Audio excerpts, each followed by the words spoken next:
The BBC presents The Day of the Triffids.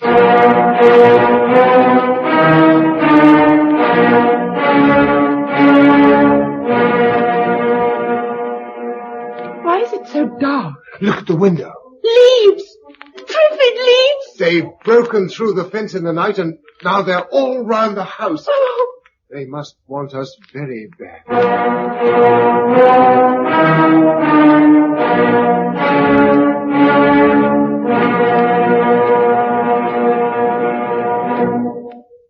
The final episode, Strategic Withdrawal. Flamethrower. Yes. Keep the window shut. Take your mask. I've got it. I'll keep the flame down as much as I can. Stand back while I open the door. Ready? Yes. Here goes then. He'll never get through. Are you all right? Shut that window. I got a mask, John. Oh, have they hurt you? No, bit of poison in my goggles, that's all. I've got the flamethrower. Some of them are turning back towards you. Let them all come. Here we go. Hooray! Hooray! Oh, Bill, hooray!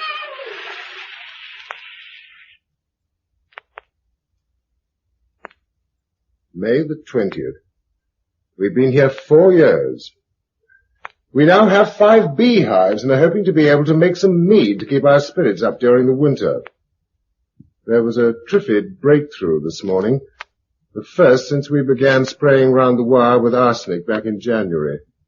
Either they've adapted themselves to it or heavy rains diluted it. Dennis suggests that we should try to get hold of a second generator from somewhere and electrify the fence every so often to stop them crowding against it.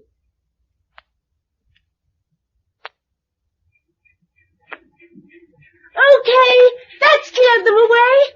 All right, I'll switch the generator off. Bring a few logs if you're coming in. We'll have to cut some more tomorrow. I could do it by myself. No, I jolly well could. 14's too young to work a circular saw. I worked it while you were away getting seaweed. For heaven's sake, don't argue. Ah, logs. Here you are, Joyce. Can you manage? Yes, I've got them. Oh, help us, Susan. Oh, sit down, Bill. I'll bring you some beer. You didn't run the generator for long this evening. Long enough. We're all cleared off. They don't go as far now as they used to. They know that when it's not working, they're safe. Perhaps we ought to run it more often. What on? Are you short of petrol? Yes. There used to be a place over at Henfield that had a goodish stock. Have you tried that? Not yet. I was thinking, as a matter of fact, if instead of taking the half-track, you found a tanker, you could carry a lot more. If I could get a tanker along roads that have almost stopped being roads. Well, it was only an idea.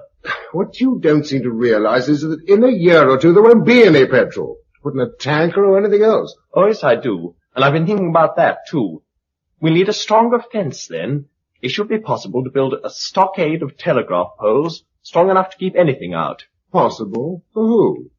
If you could get hold of a light crane, it would help. And if I had 10 arms, it would help even more. Bill. Well, I'm sorry, but I get fed up with everybody having brilliant ideas which only need me to sweat my guts out to put into practice.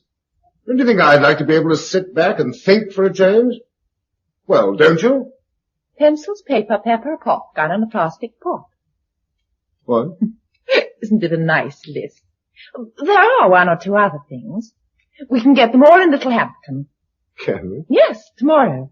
We'll take the half-track and have a picnic by the sea. Don't be silly. I've got 1,000 things to do tomorrow. Nothing more important than this. Besides, we've never both been away together at the same time. That's why it's important. But Susan can look after everything perfectly well.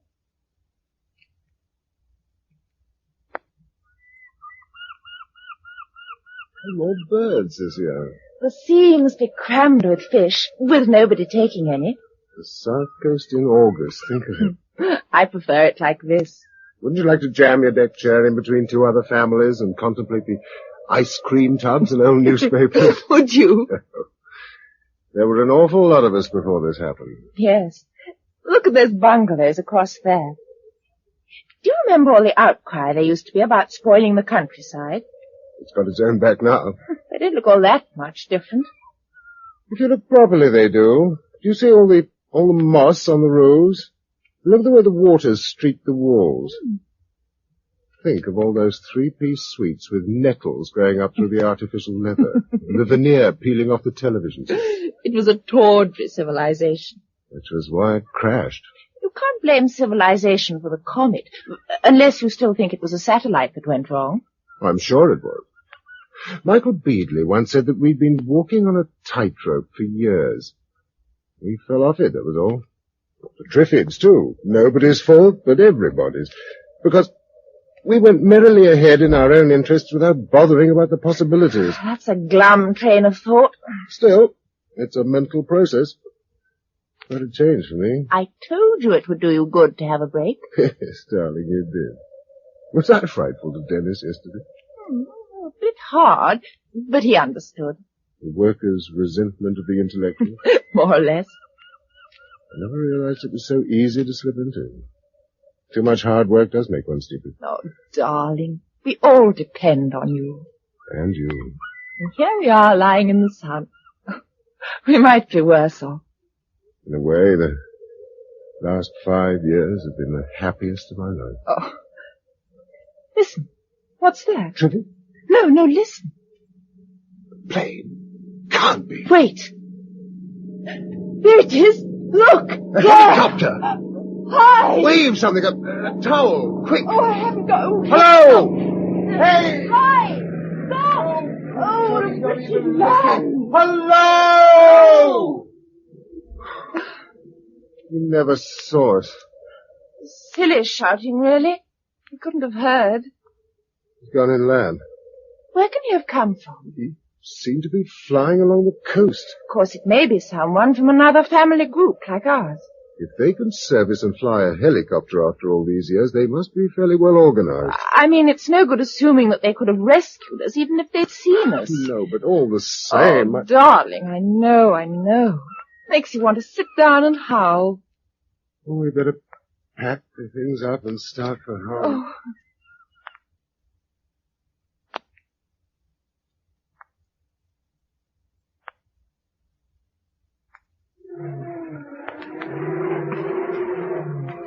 Rear wheels look clear. That's better.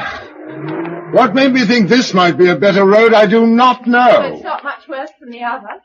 Hop up on that bank and see what it looks like ahead. If it's too bad, we'll turn around and go the other way. Well, how do you tell if it's too bad? Or if you can see a road at all, we'll use it. Bill, here, quick. What's the matter? I can see the farm and a huge great cloud of smoke. It could be Triffids burning. Oh, no, Bill, you know it isn't. They've had a fire and only Susan's left to fight it. Quick!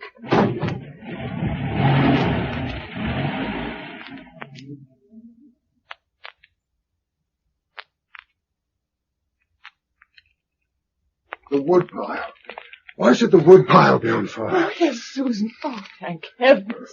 Susan, what's happened? Look! Over on the lawn, look! The helicopter. I lit the woodpile with a flamethrower as a signal. Where's the pilot? I'm here. Mr. and Mrs. Mason, I presume. And your name's Ivan something. Simpson. Oh, yes, of course. You brought in a helicopter that first day. But are you still with Michael Beadley's lot? Yes, I've been telling your friends about it. Well, let's go in and celebrate while you tell us too. Thanks. And first of all, Michael told me that I was to be sure to start off with his apologies. To me? You were the only one who saw any danger in the Triffids, and he didn't believe you. But how did you know I was here? Well, we found out the rough location a few days ago from a man called Coker. Coker? Oh, I was afraid the plague had got him at Tyneston. No, he got away with some survivors. Maybe down in Cornwall. But what about you? Where did you go? Oxfordshire first. We were told Dorset. Yes. That was a deliberate piece of misdirection by that woman who disliked our ideas so much. Oh, Miss Durrant. Your memory's better than mine. Anyway, we weren't in Oxfordshire for long before we found the Triffids were too much of a problem. So we upped sticks and went to the Isle of Wight. That where you come from today? Yes. You see, once we'd wiped out all the Triffids on the island, there weren't any more. It took a bit of time, but the whole island's clear now, except for seeds blown over from the mainland, and we deal with those each spring. We're about 300 strong, with our headquarters in a country house near God's Hill. You've multiplied all right, haven't you? We've been recruiting from outside as well. I tour the country whenever I find a group of survivors. I drop down and invite them to join us. And do they? Sometimes. Sometimes not. There are quite a lot of little tribal communities that don't want to be governed anymore. There's one at Brighton that even shoots at the aircraft. I know, they warned me off, too. It's the same at Guildford and Maidstone. I suppose they've got a lot of stores and they're scared of other people wanting them. How do you do for supplies? Well, we had the whole island, and Portsmouth and Southampton to draw on. But we're feeding ourselves now and beginning to branch out. How? A fishing fleet, a cement works, and an iron foundry. Do you know we even brought a load of ore down by sea from Northumberland last summer, just to prove that we could do it. The next thing will be an expedition to the Nottingham oil field, and we hope to get the Fawley refinery working. Sounds a busy life. It is. There's plenty of room for helpers. You could be very useful. I have learned to do a good many things in the last few years. No, I don't mean farming. That's all looked after. But you're a biochemist, aren't you? Well, a biologist with a little chemistry. That's too fine a distinction for me. The point is, Michael's been trying to get some research going into a method of knocking off Triffids scientifically. A selective killer. Something like that. If we're ever going to extend, we've got to find one. But the trouble is that the only people to work on it are a few who have forgotten even the biology they learnt at school. What about it? Would you like to turn professor? There's nothing I'd like better.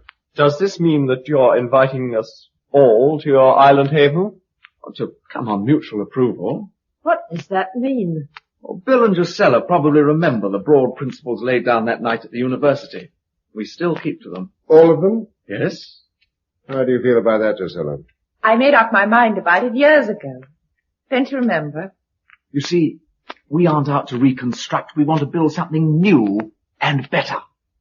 Some people don't take to that, and it's better to let them go elsewhere. That sounds a pretty poor offer under the circumstances. Oh, well, we don't throw them back to the Triffids.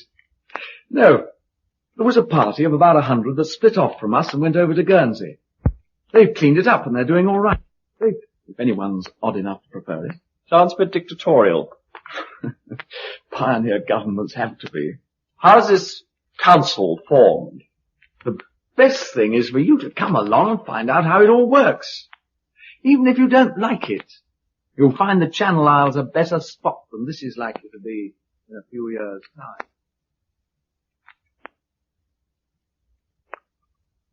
Bill, you out there? Here. What you doing? Taking evening air, looking at the view, thinking.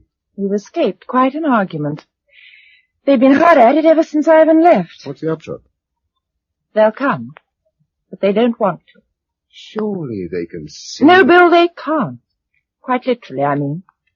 They can't see the Triffids like a thick hedge all round.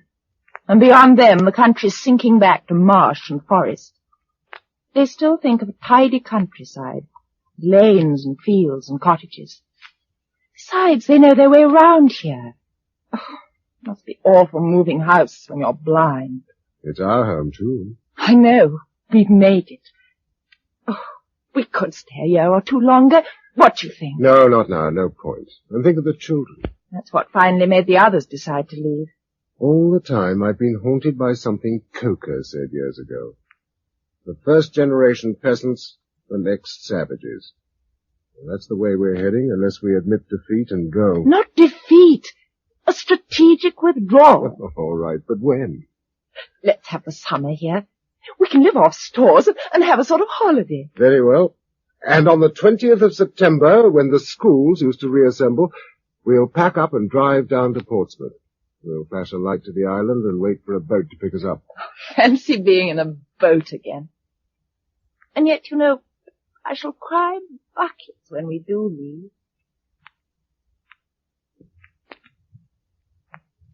That's 20 sacks. 1 ton. Put up the tailboard. I'm sorry about this. Why? If I hadn't burnt the wood pile yesterday, you wouldn't have had to come and get coal today. All in a good cause. I shan't have to do it again. Shall I like it in the Isle of Wight? Yes. Drusilla said I'd be going to school. You will.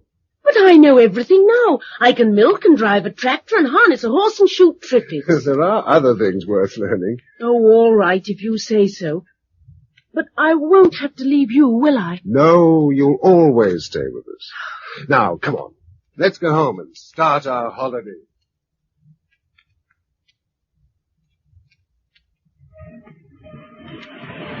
I'll open the gate. Put your mask on. Oh, it'll be marvellous never having to wear these things when we get to the Isle of Wight. I say, look, we've got more visitors. Ivan again? No, in the yard there. That's not one of our cars. What on earth is it? Well, the top part looks like a sort of caravan. There's no doubt about the bottom part. It's a tank. Here, hurry up. Let's go and find the owner.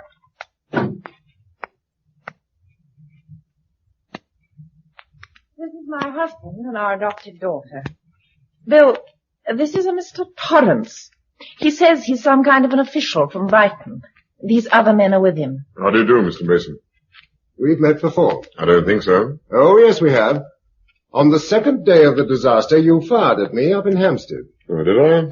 Well, those were bad days. Shoot first and ask questions afterwards, eh?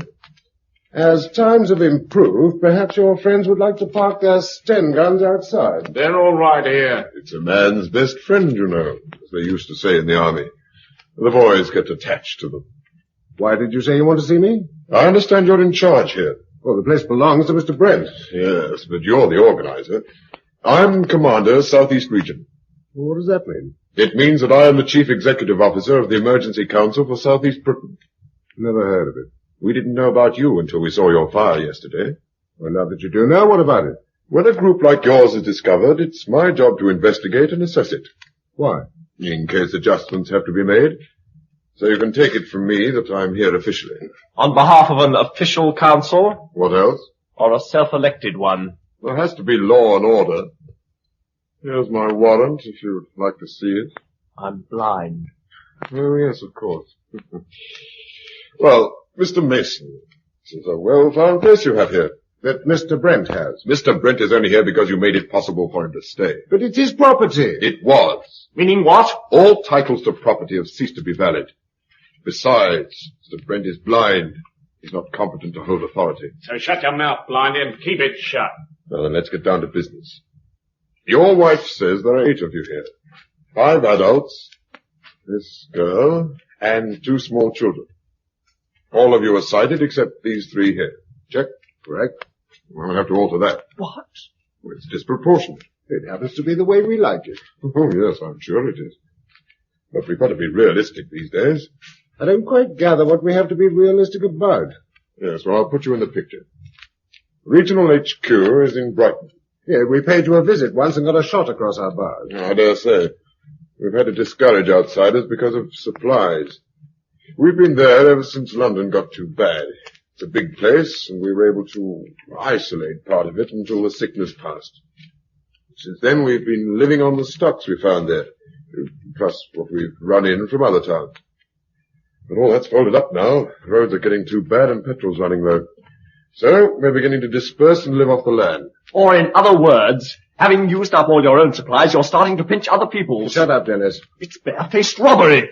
They've got no authority over us. Shut up! Bill. Let me handle this. Tell me your plans, Mr. Torrance. You've got a good place here, fully capable of supporting 2 units.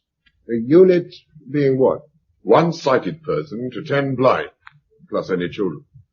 We shall allocate to you a further 17 blind persons, making 20 with the 3 you already have. And, of course, children. Well, 20 people can't live off this land. It's impossible. It can be done. Oh, of course, you will be in command of the double unit. Supposing I don't choose to. Then we put someone else in. We can't afford waste in these times. All the same, I still say the land can't do it. It will. Mind you, you'll have to lower your standards. We'll all have to tighten our belts for a few years. But in the end, you'll get the payoff. How? Well, in 6 or 7 years' time, the children will have grown up a bit. You'll have labor to expand with. Then you can relax. Just supervise. You'll be the head of a clan that's working for you. You'll have an inheritance to hand on to your son. What you're really offering is a kind of feudal seigneury. Yeah, that's it. Just the word. And with all the rights. if you know what I mean. It's the only practical way to work under present conditions. But what on earth are they going to eat at the start? Mashed triffid, That's cattle food. but very nourishing. Filthy stuff. Look, Mr. Mason, you're still doing some old-fashioned thinking. What are these people? Why are they alive? Because of us. Okay, then. They do what we tell them and eat what we give them. Beggars can't be choosers, especially when they're blind. Bill, shut up. Just where do you and your council stand in all this? Exactly where the monarch would stand in a feudal system. We rule and control the armed forces. Armed forces. They will be raised as and when necessary by levies on the seigneuries, as you call them. In return, you have the right to call on the council if they are attacked, or when you have trouble from your workers. I should have thought a small police force was all you needed. But you've got to think ahead. After all, every country in the world is in the same state. One of them is going to be the first to get back on its feet, and that country will dominate all the others. It's our duty to be that country. And that is why we need an army. No, no, What? no. We've lived through this agony all these years, and now the man proposes to start a war. We're getting a bit tired of you, mate. You talk too much, Blindy. And I never said anything about a war. It will simply be a question of pacifying and administering tribes that have reverted to lawlessness. Unless they think of it first. Which is why we have got to be prepared. Is it all clear, Mr. Mason? Yes, I think so. You expect the three of us here to be responsible for 20 blind people and a number of children. 2, not 3. Yourself and your wife. And Susan. Sorry. The allocation is 10 per unit and we can't make exceptions. We'll find work for her at headquarters until she's old enough to run a unit on her own. Oh, with some chap. My wife and I regard her as our own daughter. We've got to stick to the regulations. Yes, of course. Bill! Sorry, Susan, but orders are orders. Besides, you'll do all right at HQ, my girl. It's in the pavilion. Of course, we would expect certain guarantees with regard to her education and so Oh, on. naturally. There's a good deal to be thought of. Such as? Some of our equipment's wearing out. We're going to need a couple of good draft horses soon. Oh, it's difficult. We must have them. Not for a bit. Well, how do we plough? Hitch all your blinders to the plough and make them pull it. All you have to do is encourage them. You thought of everything. That's what the council is for. What about housing? Well, we'll bring up a couple of prefabs and put them up for you. Oh, thanks. Well, that will be a help. Anyone who cooperates with us can be sure of every possible assistance. It'll be quite a relief in a way, not to be entirely on our own. Well, now, I dare say you'd like to see round the place. We're rather proud of our anti-Triffid fence. Then we'll have a drink or two on the deal. How's that? Fine. But we can't stay too late. I'd better have a wash first. I'm covered with coal. Susan, start showing Mr. Torrance and his friends round the estate. Me? Yes, it'll give her a chance to get to know you. I'll join you in a moment. This way.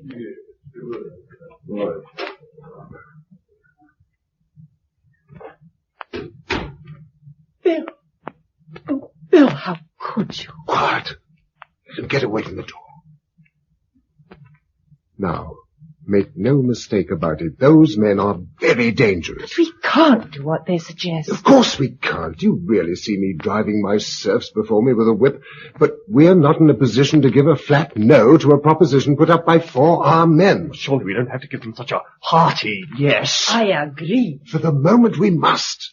Now listen.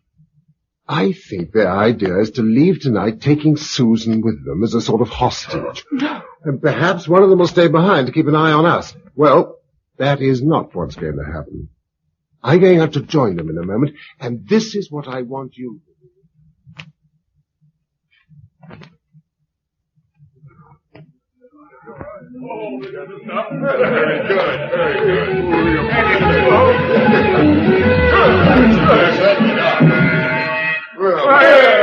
Good girl! Good kid! Hey, she can jive. Hey, now that's what it's called. I remember now. Rock and roll. Who's got an empty glass? Mr. Torrance. Was it mead or whiskey? Give him both. Boy, steady Oh, on. you can't have too much of a good thing, can you, Commander? Well, see, I'm a driving tonight. Cheers. You know, I like you, Bill. You're all right. Yes, you're all right. You've got a bit of sense. You know, some of these people don't have any. Do you know what? Some places we go, they don't want us. Tell us to go away. Well, that's true, Jim, eh? Remember Louis? Yeah, that's just what I mean. They told us to push off, but Louis told us. So what did you do? Lined them up against a cow shed and shot the rotten lot. Well, you've got to be firm. Any empty glasses? Yeah. You've got to show them who the masters are. Put another record on, Blighty. Coming up. And then we'll all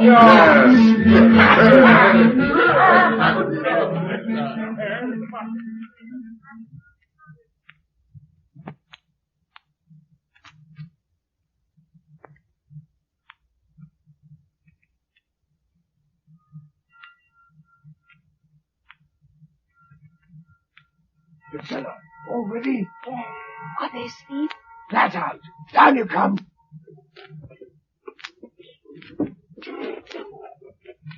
The half-track's in the garage. Mary, Dennis, Joyce, and Susan get in the back. You got Jean, haven't you? Yes, she's asleep. Keep her that way. Shall I bring David in front? Yes, go on now. I'll follow. Mummy. Lock 'em in. Quietly. Is this the food? Yes, stow it behind you. Don't shut the door. Oh, hurry, hurry. All right in the back? Yes. Then hold on tight. I'm going to have to crash the gate. Here we go. Shut the doors.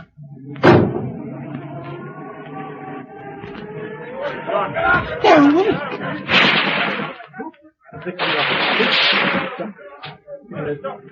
Hold tight! We're through! Mind your eyes!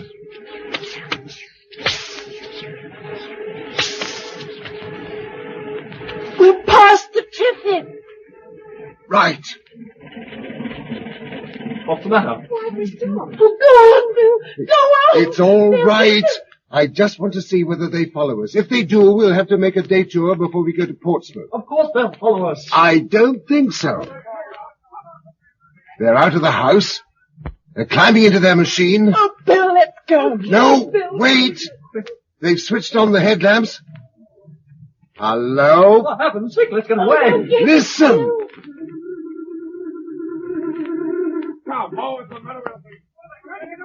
That's all right. What's happened?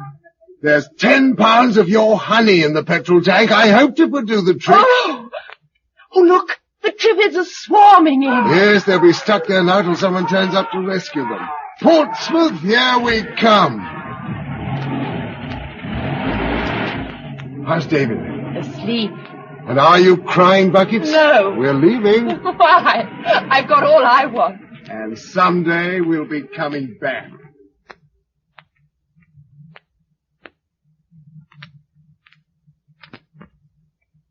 We arrived at Portsmouth at 7 o'clock in the morning, and by midday we were over here.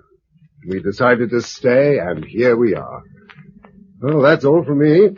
Drusilla? I've no more. Thank you. Well, that's a jolly good interview. Just filled in up that reel of tape, too. Thanks awfully, both of you. That's all right. But you said you would go back, Bill. When we've beaten the Triffids. Bill, there must be hundreds of thousands on the mainland by now. And more every year. Torrance's seigneuries have had it, and I don't think any of the other communities will last long. So is there any hope then, Bill? I think so, yes. Meaning you're on to something? We might be in a few years' time. As long as that. Well, it took thousands of years for us to become clever enough to make anything as foul as a Triffid. We can't expect to undo our work at once. But we're on the right road, I'm sure of that. And someday we, or our children, or their children, will go back across the straits, and the Triffids will have had their day. That was The Day of the Triffids, the final episode of the serial by Giles Cooper from the novel by John Wyndham, with Patrick Barr as Bill Mason and Monica Gray as Josella Clayton. Production for the BBC was by Peter Watts.